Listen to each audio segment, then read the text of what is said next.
नंतर ते विद्यार्थ्यांचं जे आंदोलन चालू आहे त्या आंदोलनमध्ये काही राजकीय पार्टी विशेष करून काँग्रेस पार्टी, CPM, CPI, आप पार्टी, शरद पवारची राष्ट्रवादी यांचा काही अधिकार नसताना प्रोटेस्टमध्ये भाग देणे गुन्हा नाही, पण ज्या लोकांना भडकवण्याचं काम देशाच्या या आंदोलनामध्ये त्यांनी भगवान रामचा अपमान करणे, सनातन धर्माचा अपमान करणे असे जे प्रकार तिथे चालू आहे त्याचा मी निषेध करतोय।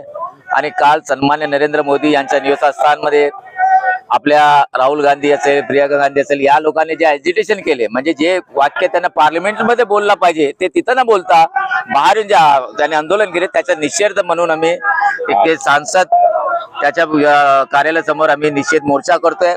आम्ही त्यांचा विरोध केलेला आहे। आमची भावना आम्ही वरती पण पोहोचणार आहे। या प्रकारचं जे करतात ते आम्ही खपून घेणार नाही आणि हे पप्पू लोकांना जे चाललंय ते भारतीय जनता पार्टी अजिबात बर्दाश्त करणार नाही।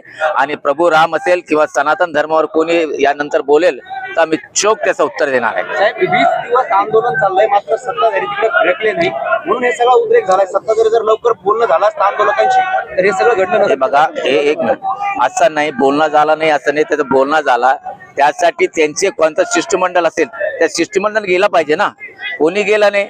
ते दह्या म्हणून त्यांचा एक प्रवक्ता होता, इथं पुरा उपोषणाला बसले आणि तो दह्या शॉपिंग सेंटरवर फिरत होता, त्याला अकलपट्टी झाली। म्हणजे यांचा संबंध आंदोलनाशी काय नाही, फक्त लोकांची दिशाभूल करणे आहे। आणि कमिटी बसली ना, लोक सस्पेंड झाले ना, तुम्हाला माहित आहे का पेपर लीक नंतर किती 13 लोकांना अटक केले आणि त्यांच्यावर गंभीर स्वरूपाचे गुन्हे दाखल झालेले। असं असताना उगाच काहीतरी करायचे आणि ज्याचा जनमत साफ झालेला आहे कांग्रेस पार्टीचा ते उगाच काही पण करतात। विद्यार्थियों के नाम पर राजनीति कर रहे हैं। हाँ, विद्यार्थियों के नाम पे राजनीति कर रहे हैं। अच्छा उन्होंने क्या करा विद्यार्थियों के लिए? भाई आपको संसद में बैठने का जगह दिया ना, संसद में आपका संख्या है ना, आप बोलो ना संसद के अंदर। आप संसद में बोलते नहीं, संसद के बाहर बोलते नहीं और जाके पंतप्रधान के घर बैठते, इसका हम निषेध करते सब। त्यांचं म्हणणं सरकार संसदेत चर्चा करत नाही।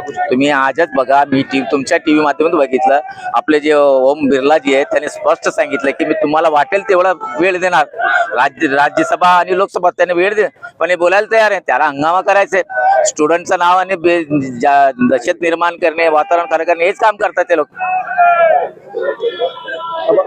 कल्याणकाळेला आपण आज आंदोलन करणार म्हणलं तर कल्याणकाळे पळून गेले। भारतीय जनता पार्टी महानगराच्या वतीनं या ठिकाणी निषेध आंदोलन करण्यात आलेलं आहे। या आंदोलनामध्ये जालन्याचे माजी आमदार कैलाजी गोरंट्याल आणि आमच्या महापालिकेच्या महापौर वंदनाताई मगरे आणि भारतीय जनता पार्टीचे सर्व नगरसेवक, सर्व पदाधिकारी मोठ्या संख्येनं या ठिकाणी उभे आहेत। आणि आज सकाळी जसा प्रदेशानं आम्हाला कार्यक्रम दिला, आम्ही लगेच पोलीस स्टेशनला कळवलं की अशा प्रकारचे धरणं आंदोलन आम्ही या ठिकाणी करणार आहे।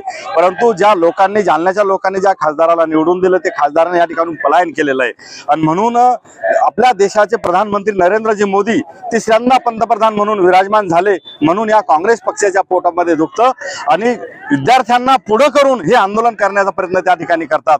लोकशाही मार्गाने जर त्यांनी आंदोलन केलं तर निश्चितपणे आम्ही त्याचं स्वागत करू, परंतु प्रधानमंत्र्याच्या घरासमोर जाऊन या लोकांनी त्या ठिकाणी घोषणाबाजी आणि अवैध शब्द वापरून ते आंदोलन केलं, त्या आंदोलनाचा आम्ही या ठिकाणी निषेध करतो। आज संपूर्ण देश, 140 करोड जनतेचा देश, या देशाचे प्रधानमंत्री नरेंद्रजी मोदी हे एका वेगळ्या दिशेवर घेऊन चालले, एका वेगळ्या उंचीवर घेऊन जात असताना कुठेतरी धुडगूस करण्याचं काम या लोकांनी, काँग्रेसवाल्यांनी केलेलं आहे।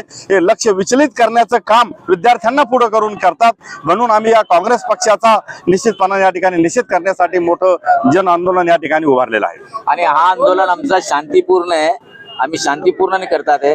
आमचं आंदोलन जेव्हा यांना माहित पडलं सन्मान्य खासदार तिथून पळूनच गेले, तसंही ते काही बोलत नाही आणि काही करत नाही, त्यांचा मी निषेध करतो। 4 वर्ष उलटून गेले, आतापर्यंत जालना शहरासाठी 1 रुपयाची निधी आणलेली नाही आणि हे माझ्यापेक्षा जे मागे ओरडतात ना त्यांना विचारा किती निधी कोणत्या कार्यकर्त्याला भेटला। माझ्या मतदारसंघात म्हणजे तिथं संगीता गोरंट्याला तिथं त्याने 30 लाख रुपये दिले, कोणा एकाकडून 20% घेऊन दिले। या कार्यकर्त्याने 1 रुपयाचं काम दिलेलं नाही, विचारा याला 10 रुपयाचं काम दिलेलं का कोणा। अपघातानं खासदार झाले आणि म्हणून लोकांना ते भेटत नाही. तुमच्यामध्ये दम असेल तर 2029 मध्ये जी निवडणूक होईल तो येऊन उभा जालना राहा. लोकसभा तर निवडून आहे. तू फक्त निवडून घे, दाखवतो तुम्हाला. तुला 3 लाख पेक्षा मताने जास्त 3 लाख लीड. पेक्षा जास्तच्या लीडने भारतीय जनता पार्टीचा उमेदवार निवडून येईल. चॅलेंज आहे तो उभा राहणार नाही. तुम्हाला आज लिहून घेतो, आजच पलायन तुम्ही केलेलं लिहून आहे. घ्या की येणारे 2029 मध्ये कल्याण काळे इथं उभा राहणार नाही. हे भविष्यवाणी मी करून दिले तुम्हाला. चला धन्यवाद.